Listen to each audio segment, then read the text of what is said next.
because money is more powerful than the institutions, eventually the money overtakes the institution and the institution looks a lot like the institutions do now. They have to drive more and more coercion and control, because the entire fabric of money is based on a lie. It's based on inflation is good for you.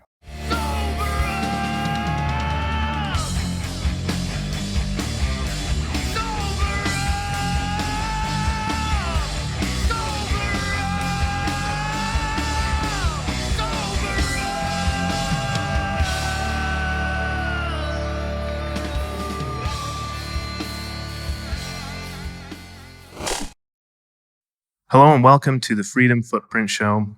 I'm your host, Luke the PseudoFinn, and I'm here with Knut Svanholm as always. And today we're excited to have as our guest Jeff Booth, author of The Price of Tomorrow and all-around fantastic Bitcoiner. We're thrilled to have him on, and I'll let Knut do a little introduction. Yeah, Jeff is, to me, is like the big brother I never had. Jeff and I spent the last week, I guess, starting 2 weeks ago in Amsterdam. We spent a lot of time together, and we traveled through Bulgaria together with a busload of other Bitcoiners. So we had a good time there. So I guess we'll just start this off and see where the conversation leads. Thrilled to have Jeff on. Perfect. Let's bring him on. Jeff, thanks for joining us. No problem at all. Good to see you. Good morning. Good afternoon. Yeah. So, I guess you're back in Canada? I am. Yeah, got back on Tuesday night late. Yeah, and for those of you that don't know, we were in Amsterdam together and then traveled through Bulgaria. And after that, I went to a conference in Prague, while Jeff went to Edinburgh to a conference there. What was the name of that conference? The Bitcoin Collective conference. The Bitcoin Collective conference. We saw a lot of clips from that on Twitter. It looked like a lot of fun. And and you were in Lugano as well, maybe? No, I came home after that. Yeah. Oh yeah. A whole bunch of others are in Lugano at the moment. I think it's the last day there today. Anyway, in hindsight, like, what did you think of the conferences? Like, what was your experience, your main takeaway from those? My main takeaway is how fast this is growing, and how fast how fast people are becoming aware of the problem and how Bitcoin fixes the problem. That obviously takes time, and in every conference you meet different people, or there are different levels of understanding along the way. But just how the people you meet are just incredible, as you well know, and so it feels that this is unstoppable. Absolutely, that's how I feel as well. And the more I travel around and the more conferences I go to, the more I realize how bullshit the old borders and all the like different rules in different nations are. It's just weird that we're still on a planet where we treat people differently because of their passport. It's very strange, because people are people wherever we go. That's one thing, and you know this really well, traveling through Bulgaria with me. People are people, no matter what country you go to. You see mostly people with similar hopes and dreams for the future. And when you stop labeling them and you just move and have real conversation with them, they look exactly like you. Exactly. And Bulgaria, it feels like nations are at a certain stage. I feel like nations go to some sort of cycle where they're more freedom loving in the beginning, and then slowly but surely democracy turns more authoritarian, which is sad, but this seems to be the case. And the people in Eastern Europe, they seem to be more in the first phase, like, since they lived through communism as children, many of them, and like their parents lived through the end of communism, and so they know what too much authoritarianism can lead to, and too little freedom can lead to. So it feels like they have not as much respect for authorities as we might have in the West. What are your thoughts on that? Yeah, I would say the thing that you just talked about opening up more free markets and then closing them down over time, that kind of the wave that happens through society, that wave, as you well know, is all about money. And why? Because free markets outperform closed markets. On a long time frame, you could do what China did and create a whole bunch of debt very quickly, and then command and control and outperform for a while. But you can't do that on a long-term time basis, because by doing it, you remove all of the ideas from society, and those ideas are the things that create our future. So you have less ideas that compete against each other. But through the long history of time, that means that opening up ideas through charters, Bill of Rights, Constitution, give economies more success, and in other words, our living standards rise as a result. But because money is more powerful than the institutions, eventually the money overtakes the institution. And the institution looks a lot like the institutions do now. They have to drive more and more coercion and control, because the entire fabric of money is based on a lie. It's based on inflation is good for you. It's based on a lie. So that has to happen through time. And so what you're just describing is throughout time, it's always looked like that for humans. And our history is filled with examples where we never had Bitcoin. We never had a decentralized and secure base layer. So we had to trust the institutions. It was the best way before what's coming, to be able to organize human labor. Yeah, I totally agree. And it's like what they described, the Austrian thinkers of the middle of the last century. They got this right, and I've read up a lot on praxeology the last couple of years, and Mises and Rothbard and all of these thinkers, they sort of had it right in describing what happens through these waves. But it's a sad thing that people aren't aware of this knowledge that this has been predicted, and it can be avoided. So why didn't they? So now just go to the why, that it didn't look like they got it right, because they did get it right, and why? Because money was more powerful than the idea, and Yeah. we will, and I'm saying a broad we. Imagine trying to compete against an idea without the money, against an idea that says free money is okay for you. And you don't have the power over the idea is more powerful, but there's no way to implement that idea. And so what ends up happening is that idea, Austrian economics, gets labeled a fringe type of movement, and all the people in it get labeled fringe, and they look like they're insane to the rest of the world. And for a while, that Keynesian idea just keeps on moving until you hit that spot again. And that's specifically why Bitcoin is so powerful, because we can't change it.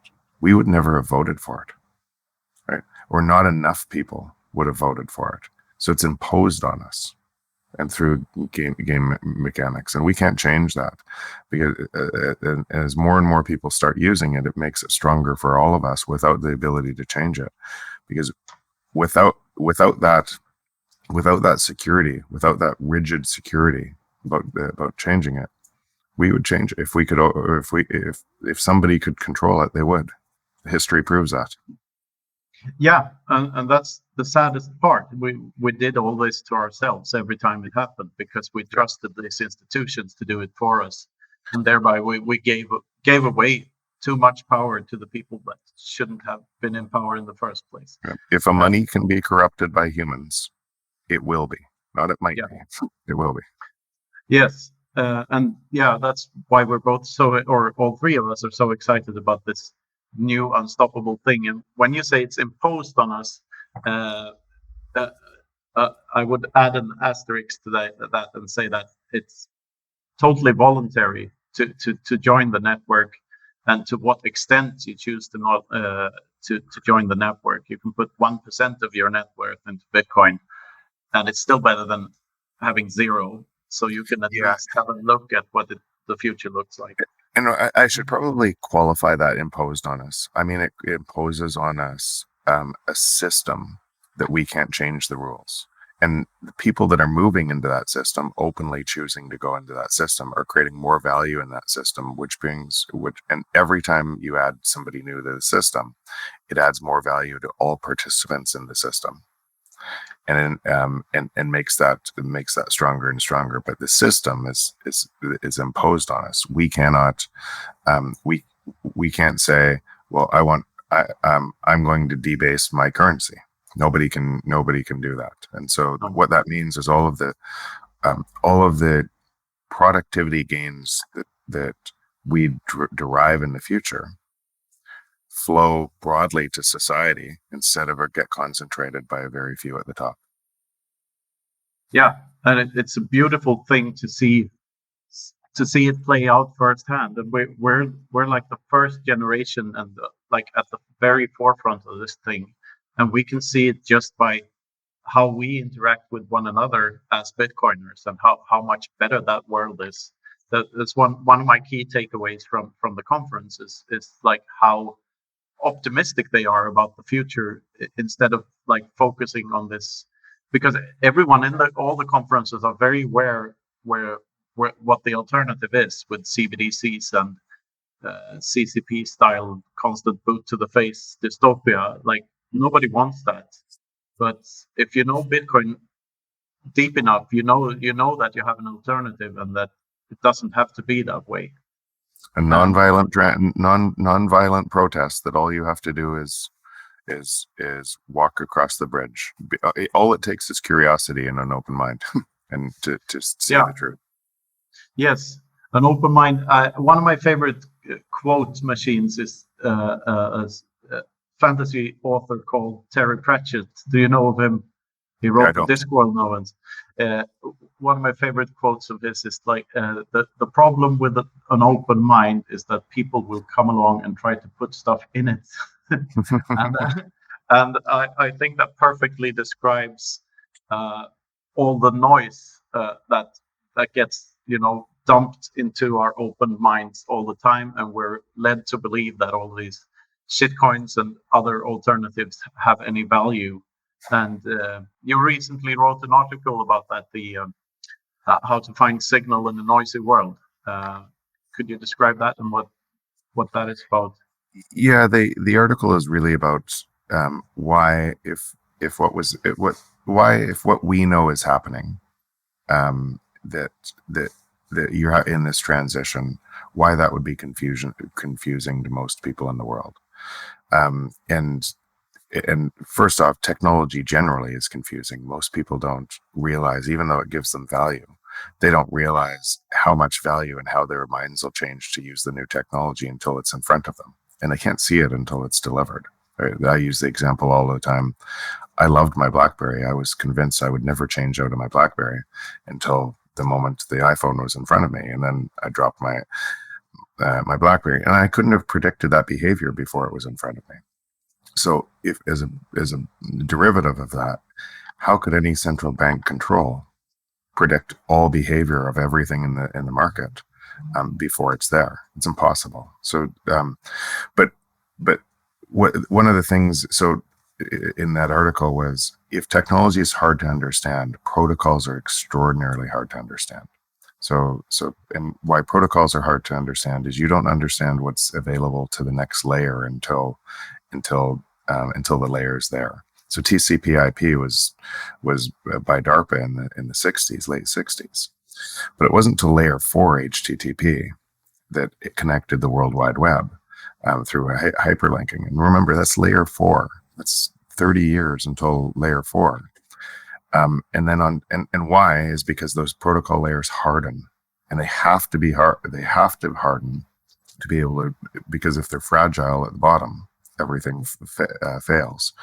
And then they develop in layers, and you can't see what's available in the next layer until it's there in front of you.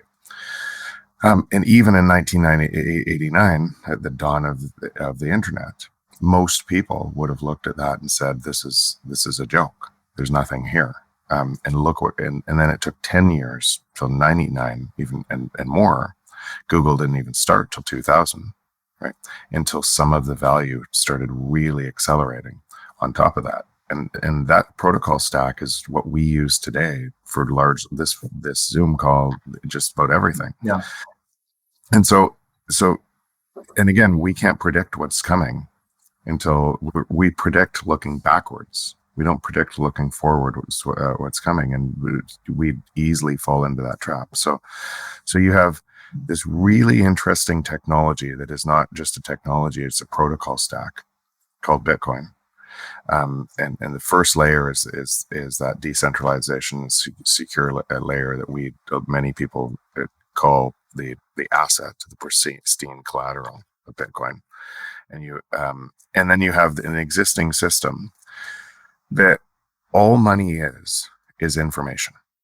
We don't actually want more money. We want more of what the carrying capacity of that money, the feelings of that money buy for us. Feelings of safety for our family, feelings of freedom, feelings of legacy. If I have enough money, I can give my entire family when I die. So they'll always talk about me. So it's the feeling that you describe to money that is actually what you're talking about. It's not money itself. Money is just information. And if it wasn't just information, a Venezuelan bolivar would be just as equal to a US dollar. Right. So it's just information carrying the feeling. So what would happen if in the world of a new system emerging on a protocol, that the existing system had to apply misinformation to money? And what I described in the article was that misinformation must be amplified through society. And everybody would be looking through that misinformation, thinking they had perfect information. And that's where you get these conspiracy theories. Some might be right. Some of the conspiracy theories might be right. Some might be wrong. But everybody thinks they have better, more unique knowledge than somebody else. And it's all a derivative of when you have misinformation and money, and that holds us together through the division of labor. It is what connects us, that trade all around the world. When you have misinformation in that, you must, as a byproduct, have misinformation everywhere. And so we measure a system from a system. So we're measuring everything. Our houses are in that system. Our jobs are in that system. Climate change is in that system, right? And I know you know all of this, but when you're reinforcing that system and all of these ideas, you're actually making the system worse, because it relies on more and more misinformation and money, more and more essentially allowing somebody to press a button and destroy your currency. Yeah, we become involuntary liars. We lie to others and we lie to ourselves through a distorted price signal. And it really is that simple.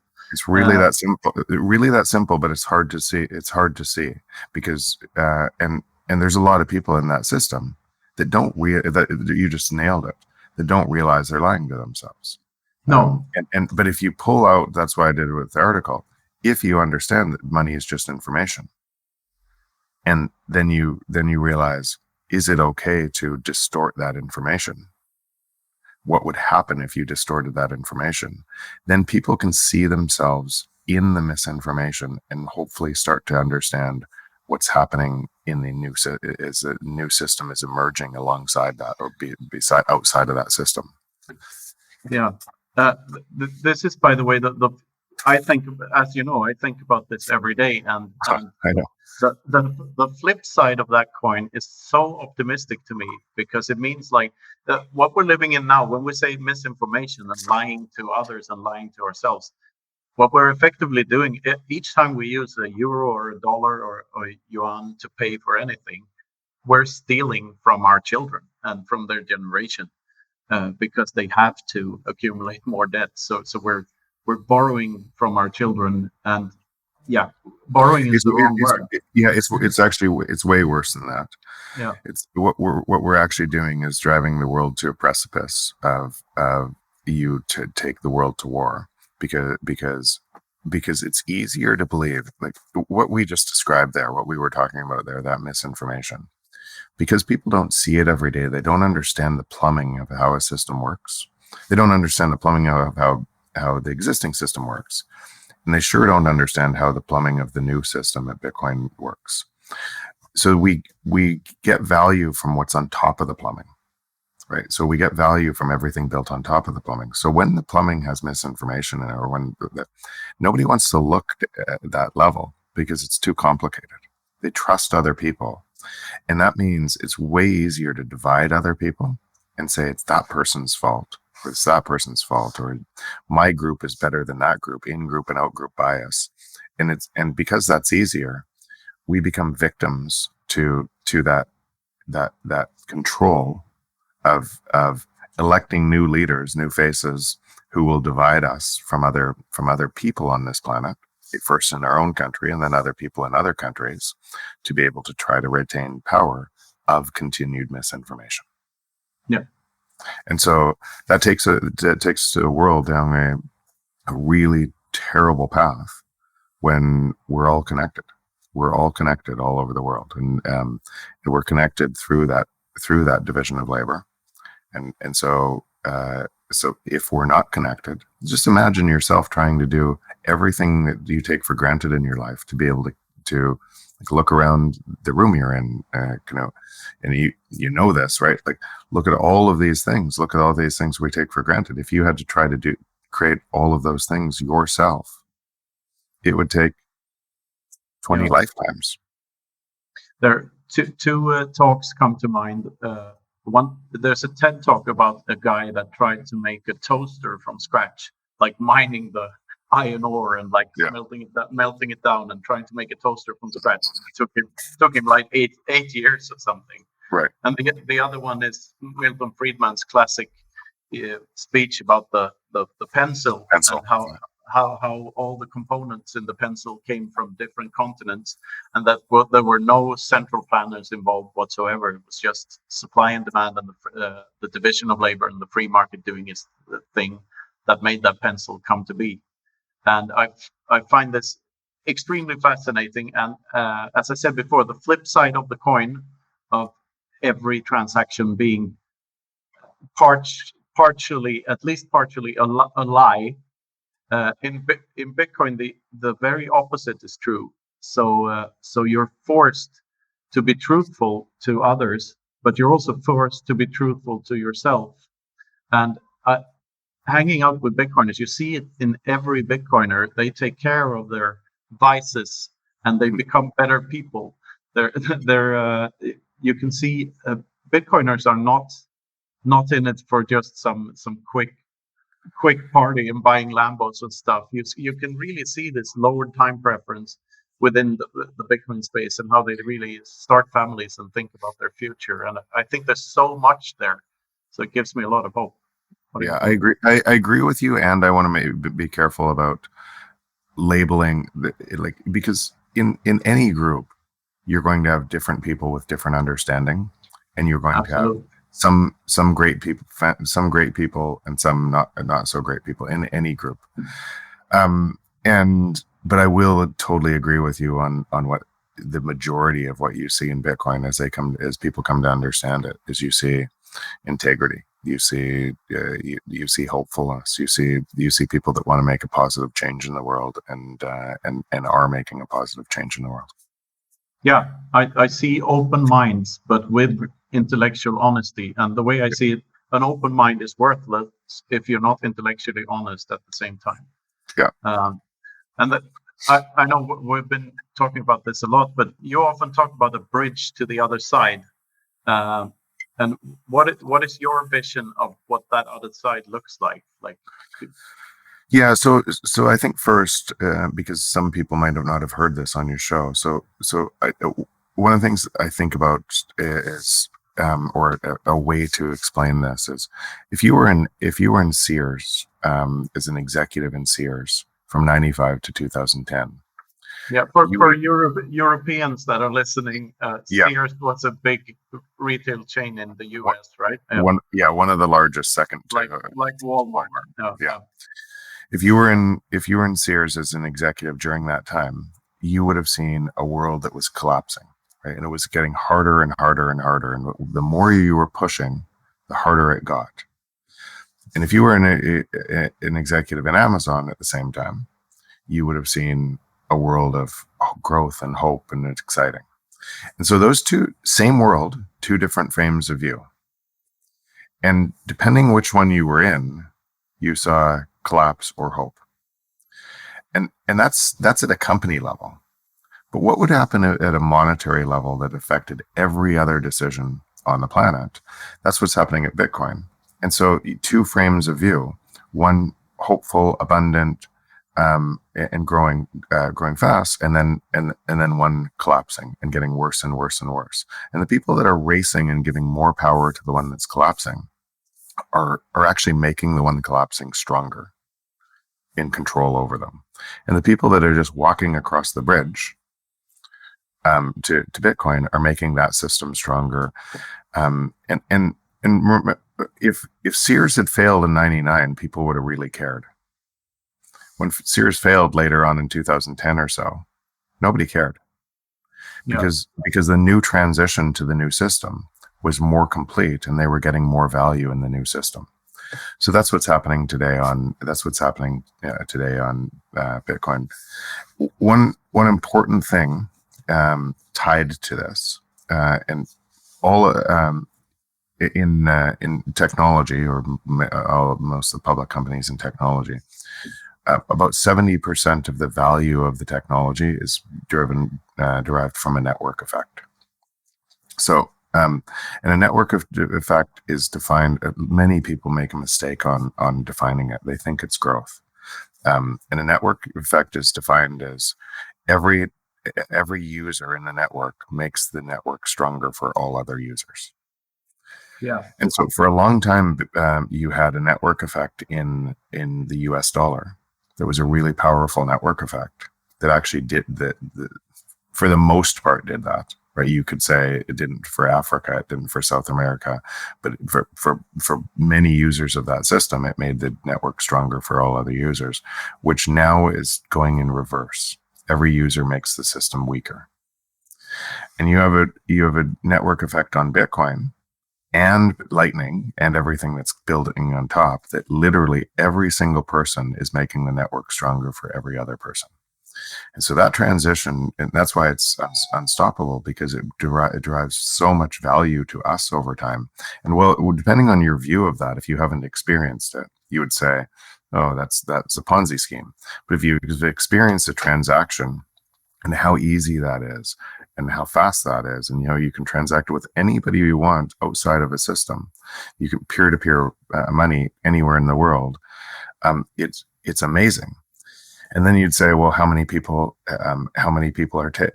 accept Bitcoin? And you'd say, oh, well, not that many. But what you fail to recognize is every person that takes Bitcoin is reducing their Visa transaction costs by 3 or 2.5 to 5%. So they're increasing they're increasing their margin, and so there's value. And as they do it, they create more value for all other people on the network in the form of more trade between the network. It's explosive, and it's happening all around the world. And so these are really powerful changes. And then if you kept going from there, the network effects typically die eventually because of centralization.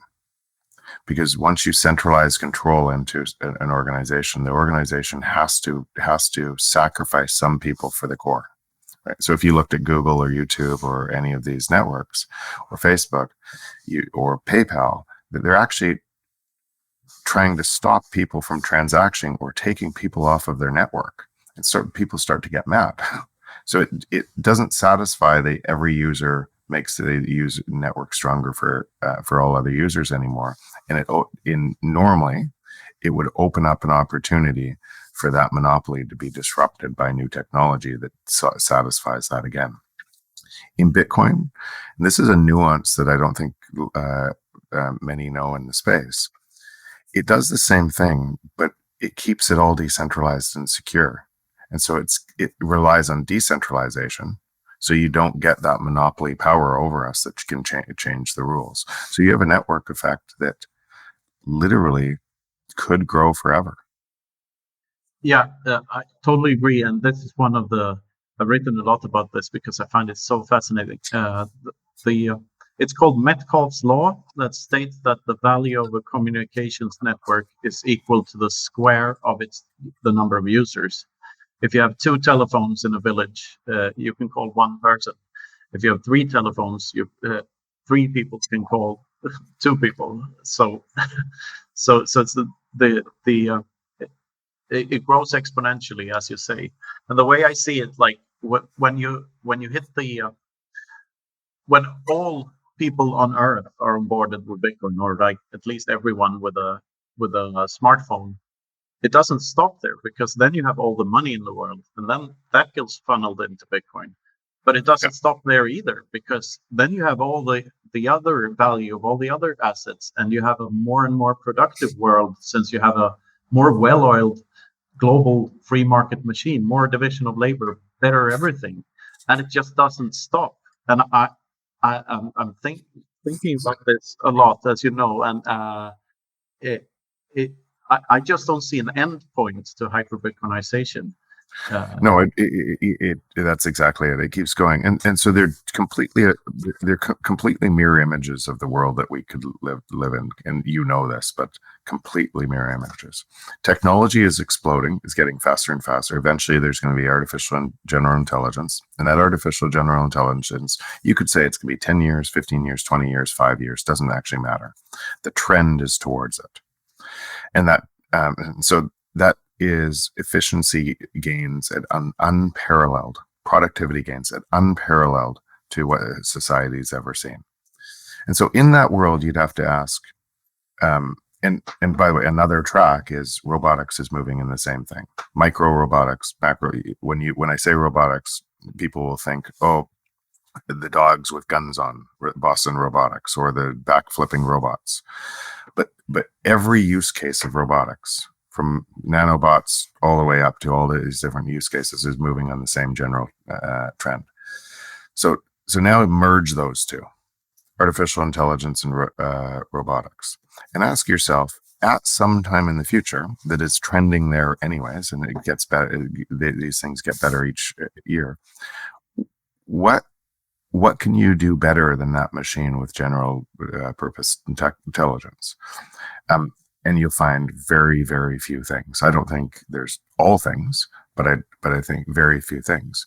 And so if you concentrated all of that power by making prices go up, well, they should be coming down. Well, that productivity should be reducing our need to work through the productivity gains reaching society.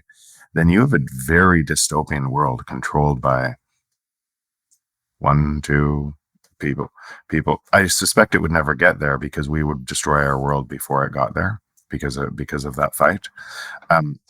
But the opposite, the inverse of that. So that's one path, and it is the path we are on right now from the existing financial system. And the inverse of that is Bitcoin.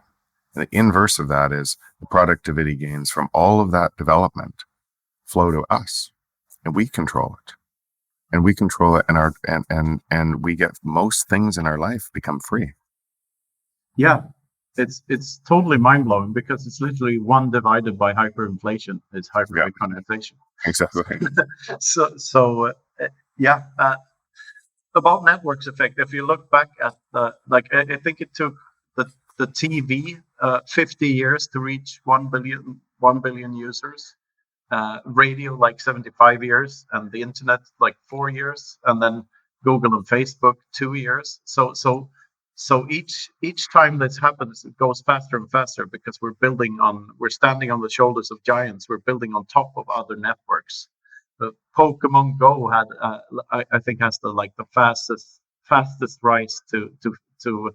I'm saying a billion users, but I think I mean 50 million users or something like that. I'm getting the numbers wrong, but it doesn't really matter. The point is that when you're building these network effects on top of old networks effects, it goes faster and faster. And that's why I believe Lightning is such an undervalued technology, because it's building on top of something, on top of something, on top of something that is just bound to explode when it happens.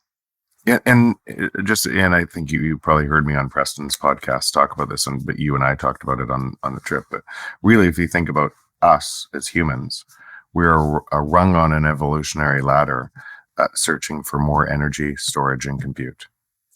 And all we are is, and I say, maybe that's an simplification, but we're energy, storage, and compute with limited energy, storage, and compute.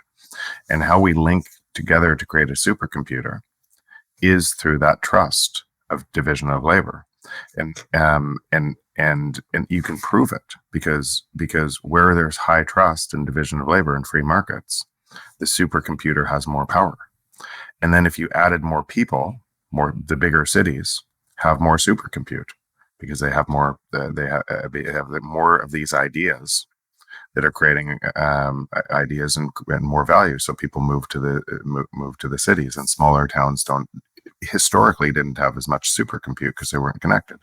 And on the inverse of that, if you had a big city with no trust, you had no supercompute.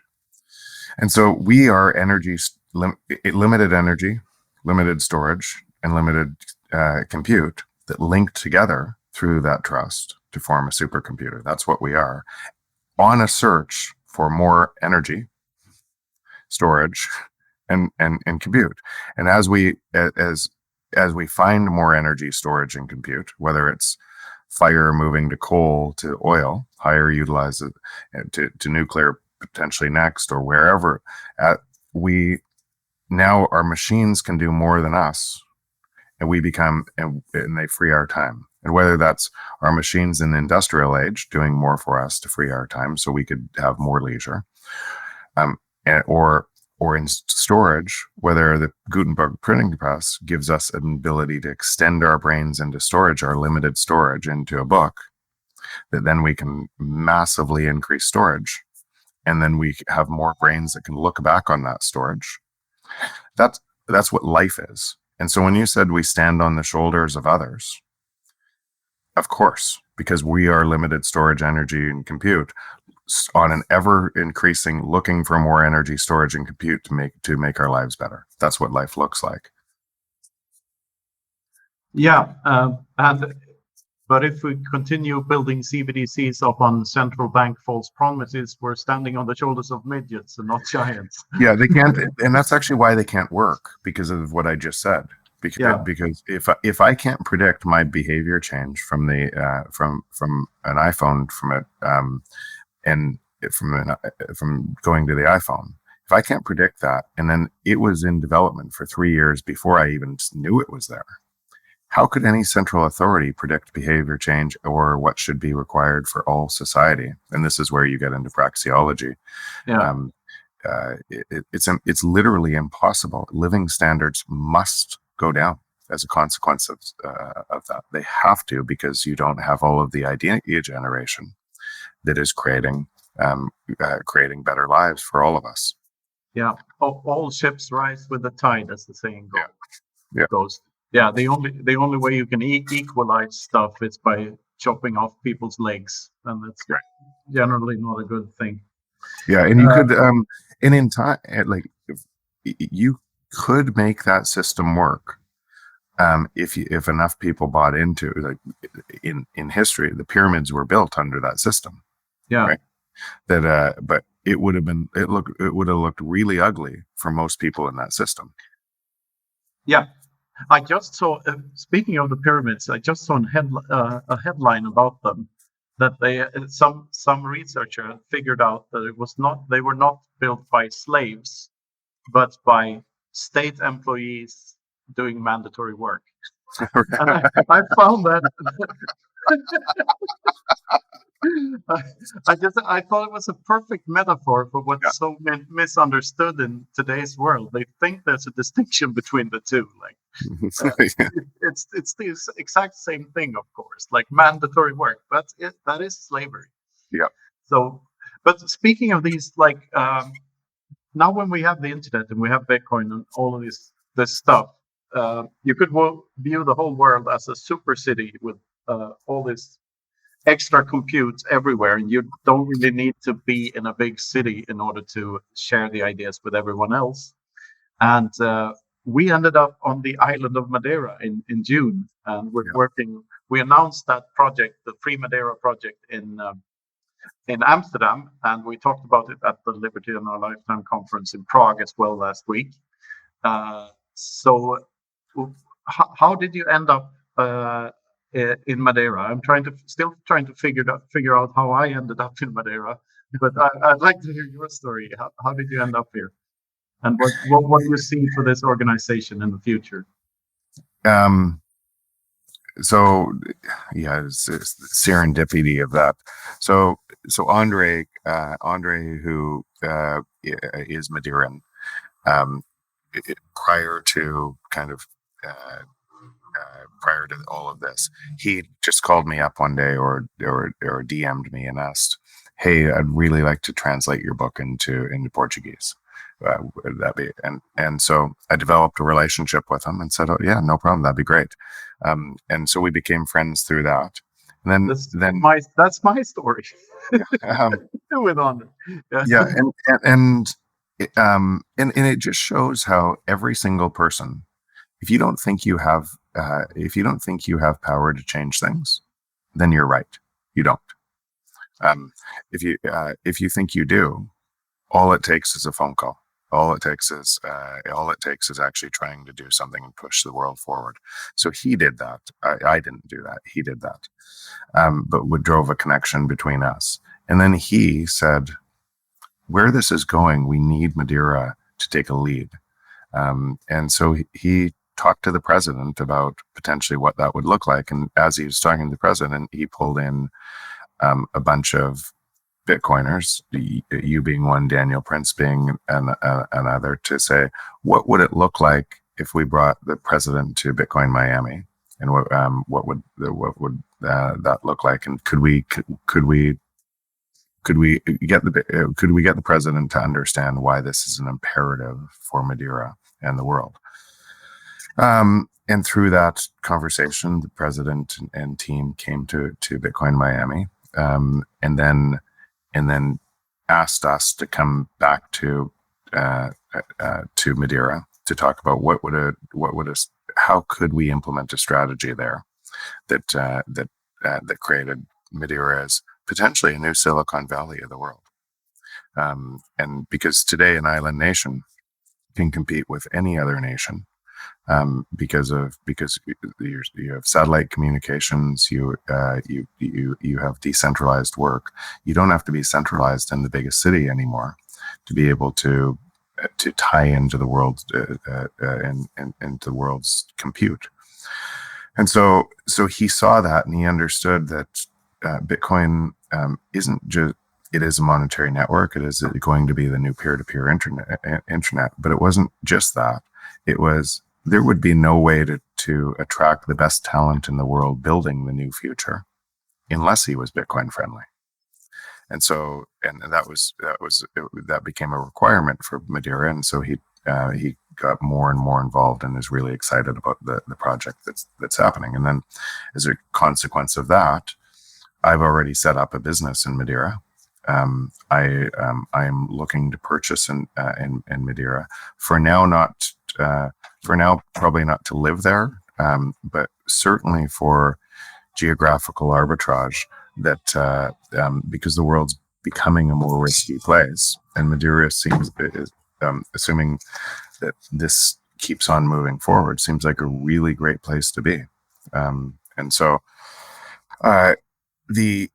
Yeah, just a really exciting time, and a really exciting time.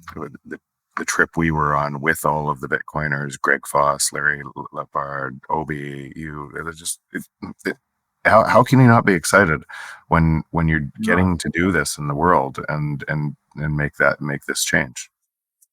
I know I'm on Madeira at the moment, so and I'm just baffled by the quality of life here. It's so cozy. I went into a guitar shop the other day, a guitar workshop, and the guy there was so friendly, and I got to try his handmade guitar and play for him and stuff. And like the people are so welcoming and friendly, and yeah, I paid for my coffee with Sats the other day at a cafe close to where we lived and stuff. So I think there's hopefulness here, and the way I see it, we're making we're making this transition a little easier for a local community, and by doing that, this is something you all often talk about, that is hard to see. I think even for me, it's hard to see too, that we're setting an example for the rest of the world, because sometimes you feel so small and you feel like we're just this little group of enthusiasts and we're not doing anything, but then you realize that wow, people are listening to us, things are happening, and Yeah, yeah, and if you they see what we do. Yeah, and if you tie into what we were talking about before about a network effect and such, or a local region, if you take that phone example, if you and somebody else have a phone in a town, but or you and somebody else have a phone, but the phone is somewhere way over the world, and there's only two people, you don't know that other person. The phone is useless to you, right? Because you don't know who else is on the other side. And the same thing on why these trials like Bitcoin Beach becoming a peer-to-peer economy inside, and everybody's using it inside a small region. Now it can be this shining example of what could happen in all of El Salvador. And then as El Salvador has success, massive success with it, and their GDP rises by 10.5%, and their tourism is off crazy, and then other countries say, well, I want to emulate that success and bring it here. And Madeira, that's what they can do for all of Europe. They can have that Bitcoin Beach on a larger scale type of success, and that what that means is it's not only going to be one coffee shop that allows it takes that. It's more and more will implement it, and then people going there will say, "Wow, look at what's going on here, and what a great way of life! I'm going to move my business here, Yeah, and it will expand." and that's the thing. If you want to help Bitcoin thrive in whatever community you're in, you don't have to orange pill all the coffee shops. If you orange pill one of them, all the Bitcoiners will end up there. It's so true. Uh, It's and, so and true. and then everyone else will take notice of that. So that's what we're hoping for here, short term. But long term, I truly believe this is inevitable, because like if I act as if Bitcoin exists, and if I act as if Bitcoin is inevitable, I make it more inevitable Yeah. by choosing to do that. But it's Pascal's wager actually works on Bitcoin, because all the developers and everything gain more power in the world by number go up technology, and number go up technology comes from us believers, for lack of a better word. So this What you're saying is William Gibson's quote: "The future is already here. It's just not evenly distributed." exactly. And so what we're seeing in Bitcoin is we're already seeing the future. It's just not Yeah. evenly distributed, and all of that hope, truth, hope, and abundance, and the feeling you get from other Bitcoiners is because they want the rest of the world to see what we see. Yeah, and it truly feels like we're blessed with this uh, fortunate position to be on the front row seat Mhm. when this happens, and it's just I'm just thrilled to be a part of it and have all these conversations with all these great people all over the world. Yeah, I We, think I think often about 10 years from now, and looking back at these times and all yeah, the people I've had a chance to connect with along the way, and thinking, what a ride. And so I get up every day thinking, like, not forgetting it's a choice, and I get to do this, and it's the best choice in the world. absolutely, 100%. And as I see it, even if for some unforeseen black swan event, Bitcoin should disappear tomorrow. You don't disappear. Like all the other people have, like the network of people I'm connected to now is completely different from just a year back, and everyone can join. I mean, Bitcoiners are so friendly with their time. Just reach out to a Bitcoiner on well, be mindful of that so you don't overflow. We try to be. That's a good point, because I know what the flood feels like now, and it's very humbling, and it's a very warm and fuzzy feeling, but you have a limited time on this earth. And I even think even on Twitter these days, I think I used to see more of the tweets, and now the algorithm, I don't see many of the inquiries to me. So it's hard to know. But so if anybody's listening, it's not me not wanting to reach out. Sometimes time's impaired, but that's what you deal with. Yeah, so it's sort of impossible to reach Jeff on Twitter nowadays, but his phone number is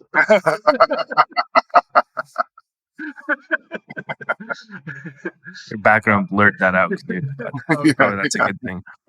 Yeah, that's a good thing. My background saved you there. Yeah. Oh, yes, Luke. This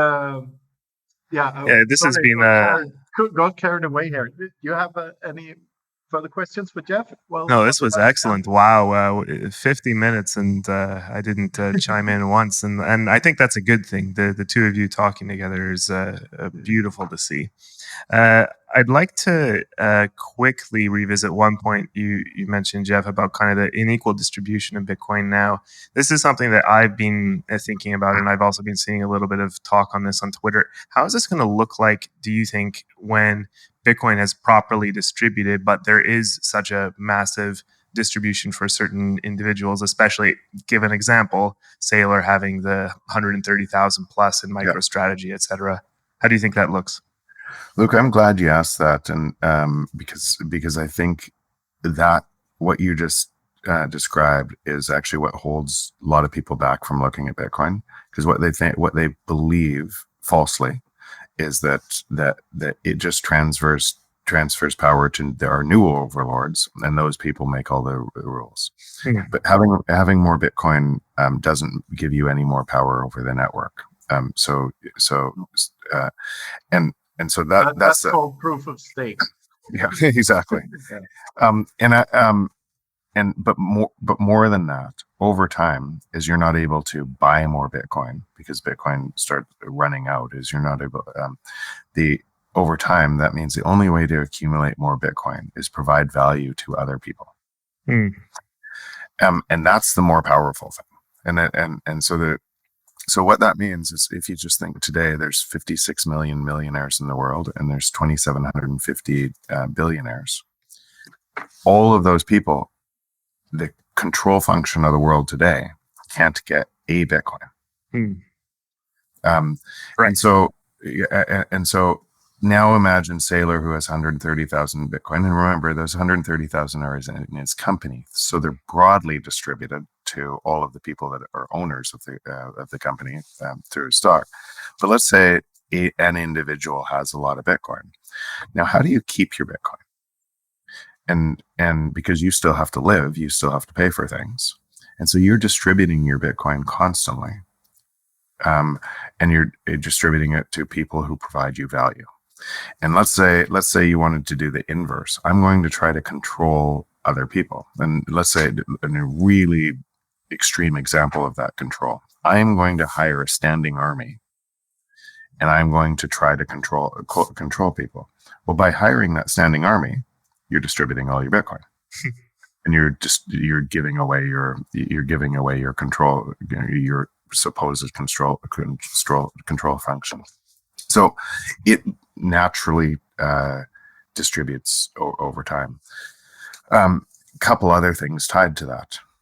There will be, I suspect, people levering to Bitcoin.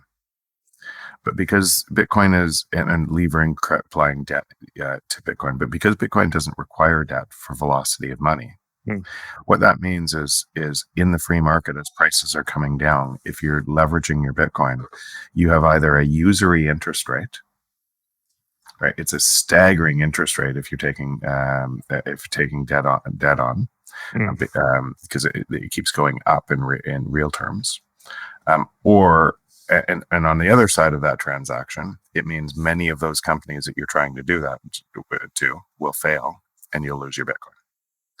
And so not to say that people won't do that, but there's fear and greed drive any markets, and people are going to try to lever, just like they did in the whole Luna collapse, just like Celsius. Just that is going to be a natural part of a free market, that more and more people are going to do that. But every flushing out of that fear and greed is going to further distribute Bitcoin. You could even look at Core Scientific today, right? Yeah. In the Bitcoin mining space as an example. And if you went back 2 years ago, people were worried about the centralizing function of large cap miners, because they would control it all. But what they did is they misunderstood the network. And the network, because of the difficulty algorithm, actually incents new people to come in. And it doesn't give any existing control function to the large players. And if the large players lever kind of to try to grow faster, they get wiped out. And so this network is so powerful in that way. And a further one, and this is probably for the broad majority of people that are looking at this from a system that is inverse. We know in economics that wages are sticky, right? So in economics, because wages are sticky, that's why inflation works, right? So, and what that means is wages don't go up as fast as inflation, and it means essentially wages, people are getting paid less in real terms to drive inflation. That's why it works. So people are getting wage deflation. And so because wages are sticky. So if there's an entire research on wages are sticky and why they're sticky on the way up, and that's why inflation works, wouldn't it also be true that wages are sticky on the way down? And wouldn't it also be true that the same thing, that wages being sticky, is why that you consolidate all power in very few hands in monopolies? And when you drive inflation, wouldn't it be also true that wages being sticky on the way down, because people don't want to get rid of their labor as prices fall, and they don't want to give lower wages as prices fall? Wouldn't it be also true that would be a redistribution of wealth to the middle class and poor from the same function? And it is. It's a mirror image of how the world works today, to a new way that is very powerful. So I know that was a long answer to why these things why this will be distributed broadly, but it'll be distributed broadly, and there's no control over the existing network. I'd like to add a couple of points to that. First of all, my big smile in the beginning is because you unknowingly quoted my second book. Oh, is that right? Yeah. That there's no other way of enriching yourself than providing something of value back. You can see this redistribution of wealth in blockchain data already. Bitcoin addresses with 10,000 Bitcoins or more are shrinking in numbers, and Bitcoin addresses with 1 Bitcoin or less are growing in numbers, which suggests that this redistribution is happening already. And just as you said, Jeff, we have to remember that the system we're living in now is funneling wealth from the masses to the few. So the inverse of that system would do the opposite naturally. Yeah.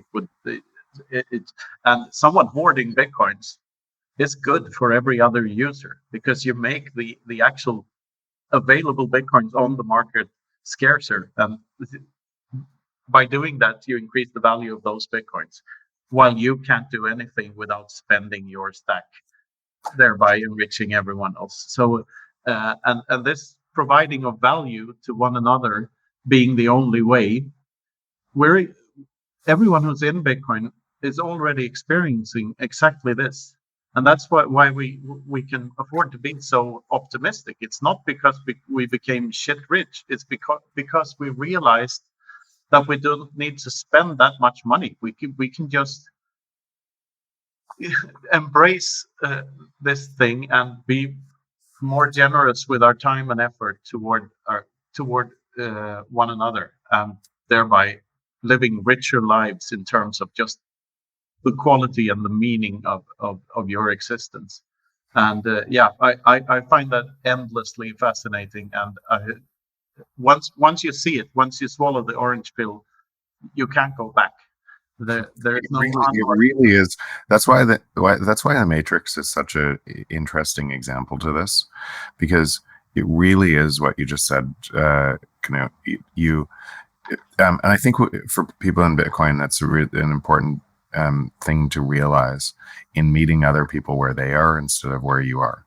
Because when people are in the existing system, they can't see what you can see, and they're in fear, they're in anxiety, they're in and when you're in that type of headspace, you typically don't see all your options. You actually reinforce the road in front of you. You don't see those options. So when you're yelling at those people, if Bitcoin's ears are yelling, why don't you understand? It typically pushes those people away further because they don't understand. And so that and we were all that person one time. Right? Bitcoin is only 13 years old.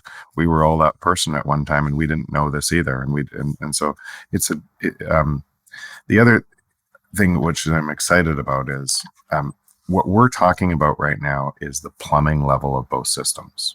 Right? We're talking about the plumbing level, and it's really hard to, if you're really open and curious. For me, I love understanding that at the first principles level on both systems, and then understanding but I realize most of my friends don't care. Right? Most people don't give a shit about the plumbing. You derive value from the things that are built on top of the plumbing. Yeah. And so today, and so if that's the case, which it is the case, then we're so early in the things that are going to derive value on top of the plumbing in Bitcoin.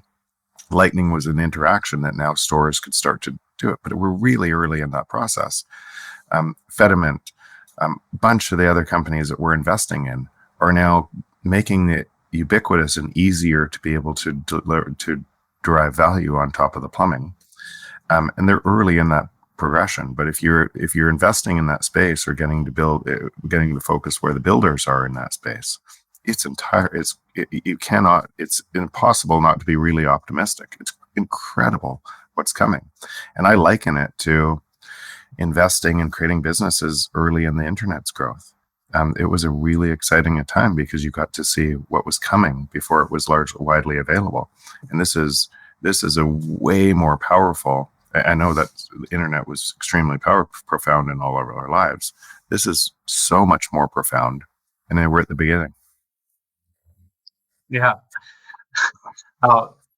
Yeah. So 100%. The Matrix metaphor is. I love it, of course, because it's very much akin to that. But the thing that differentiates Bitcoin from the dystopian reality of the Matrix, and when you actually see that the machines are running everything, is that it's much more hopeful than on the Nebuchadnezzar or whatever. That's right. That's right. That's it. What's called. There's no going back. There won't be a cipher that decides to go back and take the stake, because stake tastes a lot better with other Bitcoiners. As I love it. Yeah. By the way, we were at that churrascaria yesterday, the one on Madeira, just below Andre's office. Nice. Yeah, so good. So there's a whole bunch of us here now. We ordered a table for 12. We turned out to be 15, and they had a table for 4. but it worked out in the end. Awesome. So yeah, that's a huge side note. But anyway, Luke, do you have anything more to add? I think this was a spectacularly good conversation. We touched on all the points I hoped we would. And I had a fantastic time with you in Amsterdam, and especially in Bulgaria in that bus. I really enjoyed that a lot.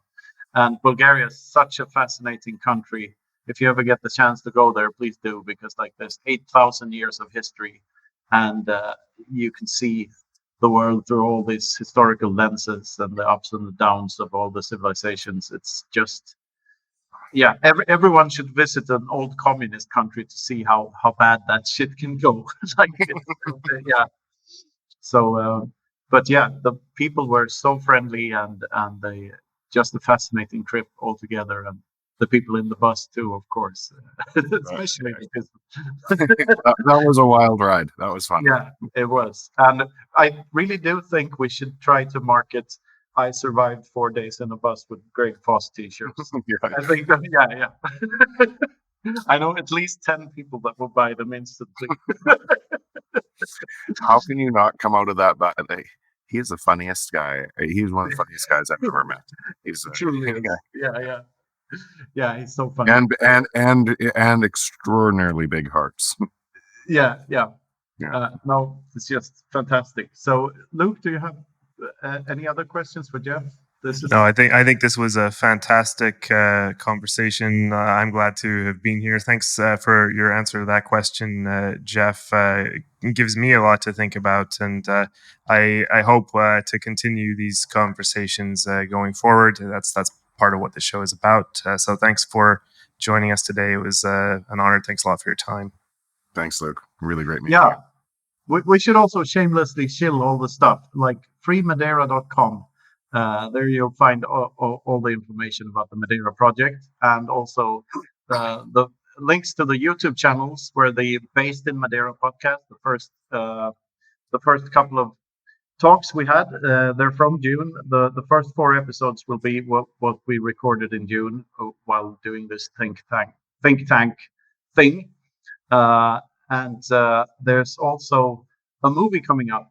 Pleb Music and a bunch of others are making a documentary about our trip to Madeira. So there's a trailer for that. You can YouTube search for Bitcoin Madeira experiment or Bitcoin Madeira, and you'll probably find our talks there, especially our Amsterdam talks. But we did one in Prague as well, and I'm sure you'll find the stuff if you're curious. We'll put it in the show notes. Yeah, excellent. I forget we have show notes, but yeah. And where can we find you, Jeff? Apart from Twitter, at Jeff Booth on Twitter is probably the best. Yeah. The Price of Tomorrow is also available in other languages through the Consensus Network, where you'll find my books as well. So, yeah. And this podcast is also this is the part of the Consensus Network content rollout. They did some shows a few years ago, but now Freedom Footprint is the first of what we're hoping to be a new line of YouTube shows and podcasts on Consensus Network. So that's also shout out to that. And underwear. Yeah. So maybe. All right. Thanks a lot. Thanks, guys. See you next time. Jeff. Bye. Okay. See ya. Okay, this has been the Freedom Footprint Show. Thanks for tuning in. This has been a great episode, and we'll talk to you next time. Bye.